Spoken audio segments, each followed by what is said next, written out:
The first time Karen locked eyes with my service dog, she curled her lip like she'd just tasted something bitter, and muttered the word dangerous under her breath, loud enough for me to hear, loud enough for my wife, Alana, to stiffen beside me, and loud enough for Samson, my calm, loyal, highly trained Labrador companion, to tilt his head, confused but unbuttoned, as if sensing the tension but refusing to mirror it. That single moment set the tone for the nightmare that would follow. My name is James Walker, and I'm a U.S. Navy veteran. After a decade of service, to combat deployments, and one life-altering IED explosion that cost me the ability to walk unaided and gave me a lifetime of PTSD, I was medically retired. Samson was assigned to me through a military canine rehabilitation program. He's more than a dog, he's my lifeline.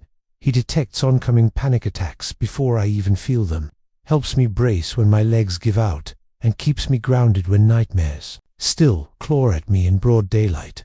We moved into Westwood Grove, hoping for peace, a quiet suburban neighborhood with tree-lined streets, friendly porches, and a community pool that always smelled faintly of chlorine and sunscreen. My wife and I had saved for years to get this place. What we didn't know was that we were moving in next to the worst kind of entitled tyranny, wrapped in a cardigan. Karen Delaney, HOA president, neighborhood watchdog, and self-appointed enforcer of rules she barely understood. At first, her pettiness seemed harmless. She complained about Samson's leashavin, though he was always tethered. She left notes asking us to move our trash bins in faster, though we never left them out for more than an hour.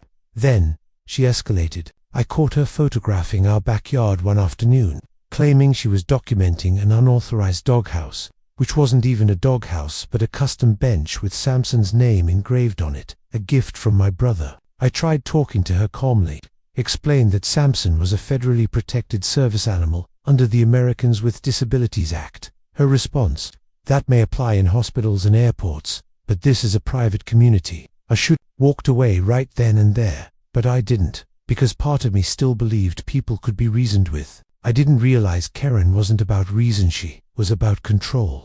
Things came to a head one afternoon when I took Samson for his usual evening walk. We were passing the community garden when Karen appeared from behind a bush, what looked like a can of perfume. Before I could process what was happening, she lunged forward and sprayed directly into Samson's face. He yelped, staggered, and I fell to my knees trying to grab him. My heart was racing, vision tunneling, panic rising like a tsunami. But even through that, I heard Karen scream, "Your beast was about to attack me." There were 3 witnesses. One of them, a teenage girl named Lila, who volunteers at the animal shelter, ran up and shouted. He wasn't even moving. The other, a retired schoolteacher named Mr. Gaines, started filming the moment he saw the spray.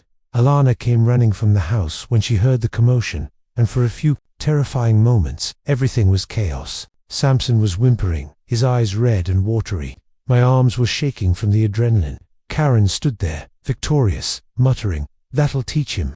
But what she didn't know, what she couldn't possibly imagine, was what was about to unfold, because this time, she hadn't just crossed a line. She'd committed a federal offense, and I wasn't going to let her walk away from it. The moment I got Samson into the back seat of our car, Alana behind the wheel, and my hands trembling as I cradled his head in my lap, I knew we weren't just dealing with a petty HOA incident anymore. We were dealing with a criminal act. At the emergency vet, we found out that what Karen had sprayed wasn't perfume. It was a high-concentration citronella mix, often used in aggressive dog deterrent sprays. And though it wasn't fatal, it had caused temporary corneal damage and significant respiratory irritation. Samson would recover, but the trauma of it had already sunk into him and into me. Watching him flinch at shadows over the next few days, hesitating near hedges or bushes where he used to confidently lead me, broke something in me I hadn't felt since combat. I called the police that very night, filed a formal report, brought in witness statements, videos, photos of the damage, and vet documentation. And here's the thing, because Samson is a service animal, and I am a registered disabled veteran, Karen's attack fell under federal disability law violations, specifically interference with a service animal, which in our state carries a potential jail sentence and fines up to $10,000.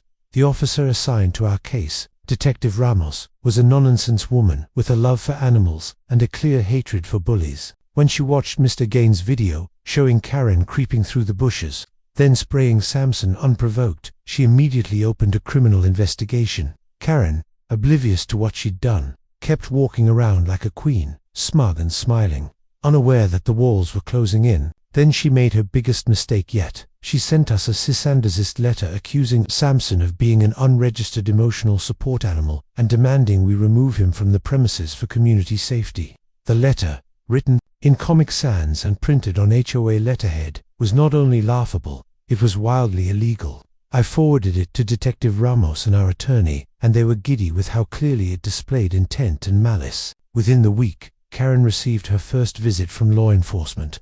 According to our neighbor Rick, who lives across the street and has an unfortunate view of her front porch, she came out in a bathrobe, screaming that it was a misunderstanding, that she was trying to protect herself, and that he shouldn't have had a wolf on a leash, when Ramos calmly informed her that interfering with a service animal was a federal matter. Karen apparently froze, then slammed her door without another word. The fallout spread fast. The HOA board, which had been silent and spineless through every prior complaint, now held an emergency meeting. 2 members resigned. 1, a young woman named Priya, showed up at our door crying, apologizing, saying she'd always felt uncomfortable with Karen's leadership but hadn't known what to do. She offered to testify. Leela, the teen from earlier, had her mom draft a formal witness statement. Mr. Gaines had already uploaded his video to the neighborhood Facebook group, where it had racked up thousands of views and over 100 furious comments demanding Karen's removal. Alana, who had held me together for years through PTSD, who had watched me freeze in crowds or wake up drenched in sweat, saw the toll this took and told me something. I'll never forget, she tried to break you through him, but she didn't. Count on the village we've built. And she was right. What followed was a series of hearings, letters, and statements, both criminal and civil. We pressed charges. The ADA backed our claim. A federal disability rights organization even reached out, offering pro bono legal assistance if it came to trial. Karen's attorney tried to spin it as a regrettable misunderstanding, but the evidence was overwhelming, and the judge agreed. Karen Delaney was found guilty of willful interference with a service animal and was sentenced to 90 days in county jail, along with a $7,500 fine and mandatory community service at Irony of Ironies, an animal rehabilitation center. Mugshot made the local paper. Our community group posted it next to a screenshot of Samson wearing his vest, with the caption, "Real heroes wear fur." The best part, the HOA held a vote to permanently ban her from board participation, and after reviewing the bylaws, determined that she was no longer welcome to reside in Westwood Grove. She was forcibly removed from the HOA registry, and her house quietly went on the market the following month. It's been 8 months since that day, and Samson is back to his old self-tail, wagging ears perked, trotting beside me like the guardian angel he's always been, only now with a small silver tag on his collar that reads, "Protected, respected, loved." After Karen was removed, the energy in Westwood Grove shifted in ways we never thought possible. Neighbors who used to keep to themselves started waving again.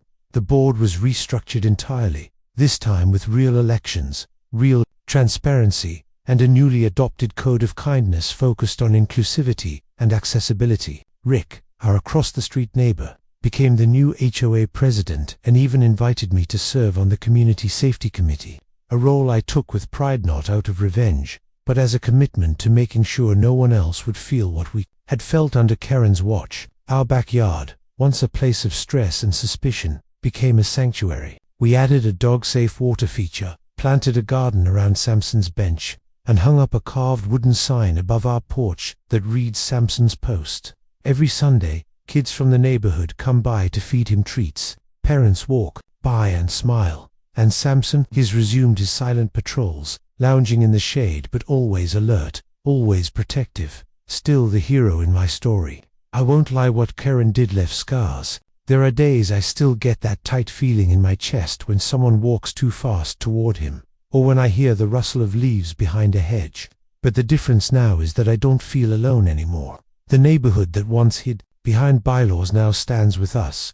Alana started a blog about our experience, sharing resources for other veterans with service animals, and it's grown into a network that helps others fight back against discrimination with knowledge and support. We've even helped 3 other families navigate their own HOA challenges with their support animals, and each one has written to us with thanks. The most unexpected part: Lila, the teenager who defended Samson that day, was nominated for a local Civic Bravery Award.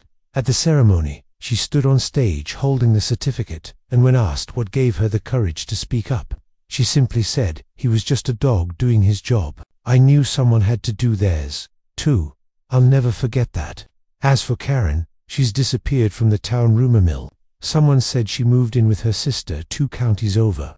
Others say she's trying to appeal her conviction. But around here, she's not spoken of much anymore, not because we forget, but because we've moved forward. We chose progress over bitterness, healing over hiding. And in the quiet moments, when the sun starts to set and Samson sits beside me on the porch, his head resting gently against my leg, I remember the most important part of this journey. We never gave in to hate. We let the truth speak louder. We let our strength shine quietly, and we let the bark of justice echo exactly when and where it needed to.